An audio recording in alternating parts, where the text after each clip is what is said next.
Hey everybody, today I'll be talking about what I've been playing in the first half of November 2021. So I haven't got too many existing games here because normally I'm playing new games, and I think that is the case this month, but I still have a few mentions here and old favourites. But before I get into the games, I want to talk about kienda.co.uk. So if you are in the UK and you regularly buy board games, I highly recommend you check out kienda.co.uk for great games at great prices, great loyalty schemes, and if you use my discount code Kienda5, then you can get £5 off at the checkout if one orders £40 plus. But let's get into the games themselves. So I've been playing Robber Knights. So Robber Knights I actually mentioned on last month's roundup. This is one of the early Rudiger Dawn games that really did start, kind of pioneer the Istanbul system, where you have a stack of tiles and you're dropping them one off at a time, trying to claim regions in this example. It's a very abstracted game, but I'm still enjoying it. I think it's very well put together, and it actually scales quite differently. If playing at 2 players, it's a bit more cutthroat, a bit more in your face, whereas in 3 players, it opens the game up a bit more. So it was interesting to play at that 3-player count, and hopefully I'll get a review dropping shortly of this older Rudiger Dawn game. But it's pretty good and really unknown, and it's actually, really solid design. I've also been playing Q-Birds. So Q-Birds, again, another one that was in my monthly roundup.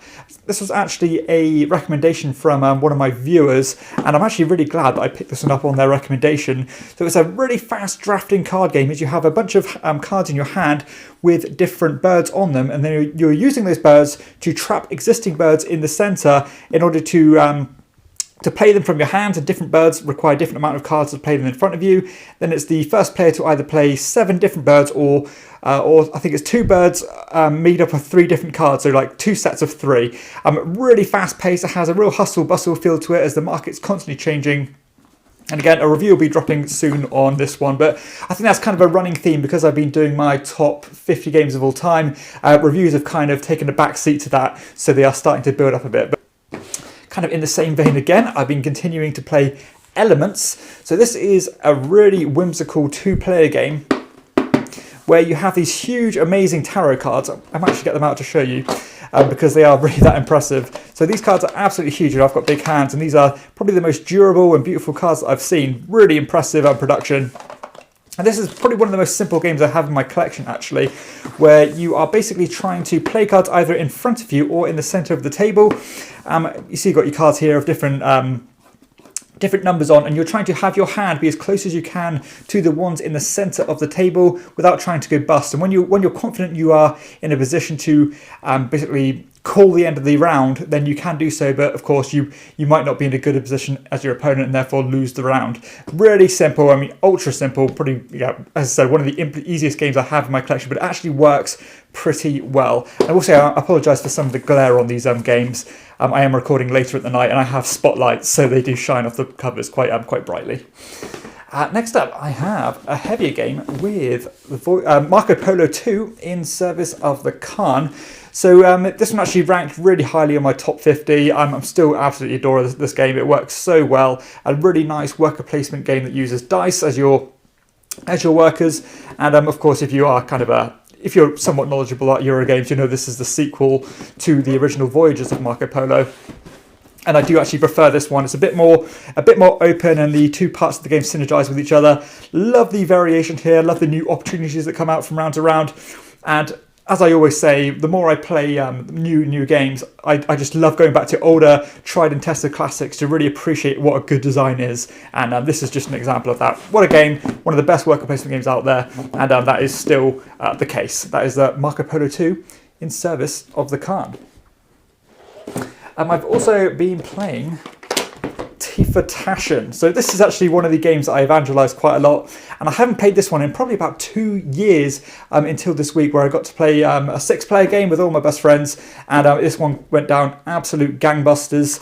So you probably won't be able to get a copy of this game anymore, but you'll be able to get it in a different format called Good Critters, which is the exact same game but with a different theme. But the idea is this is a negotiation game where you're trying to be the person with the most money by the end of the game, and each round there's going to be a present, or there could be a present from the start of the game to the finish of the game, and they're going to be dividing these checks out And then you're going to be this big negotiation phase where you can choose to support the president's choices, you can choose to overthrow the president, you can choose to bribe other players or blackmail other players. This is one of the most interactive negotiation games that I have. A real kind of party plus style game that is just an absolute joy to play. It's pretty cutthroat, people can get locked out, but you do have tools in your toolbox to get out of those situations and strike up new deals and new allegiances. Fantastic, brilliant game, but one not for the faint-hearted. That is T for Tashan. Loved getting this one back to the table, and is still as good as I remember it being. Got a bit of a classic here with Telestrations. So this one is probably one of the best party games ever made. Another kind of go-to game whenever I have 6 players or so at games night. This is just basically a game of telephone or Chinese whispers with doodles. So you're basically drawing something, you're passing it to the next player. They're going to draw what you've written, then they're going to write what you've drawn, and so on until the picture gets diluted down, communication breaks down, and you end up with a lot of hilarity. Definitely one of the best party games ever made. Love it. I'll never get bored of this one, and it's basically, as I said, a go-to game every time I get a higher player count. Just guaranteed fun. That is Telestrations. Kind of in the same vein, another lighter party game, because I have been playing again more 6-player games. Mysterium. However, I didn't play this as Mysterium, I played it as Dixit. So the games are very much the same thing. They use the same components, so you can use the cards in Mysterium to play a game of Dixit, which I actually prefer, but I think I might prefer the artwork in Mysterium. So it's kind of the best of both worlds, as you have these ultra weird cards, and then somebody is going to basically choose a word or a phrase or a sound or something. Then everyone's going to pick a card from their hand that matches that, and then each player is going to vote what they think the original card is. But the person choosing the word or phrase, whatever, has to be as vague as, or obvious enough that somebody will get it, but vague enough that not everybody will get it. It just works. It's a different kind of approach to a game. It's one of those games that you don't really care about who wins or loses, and it's just a fun activity. So still really enjoying Dixit, even though I'm using the Mysterium cards. In addition to these games, I've actually managed to play Champions of Midgard again. So I haven't played this one in a few years. I was lukewarm at best on it, but I've actually played it with the Valhalla expansion,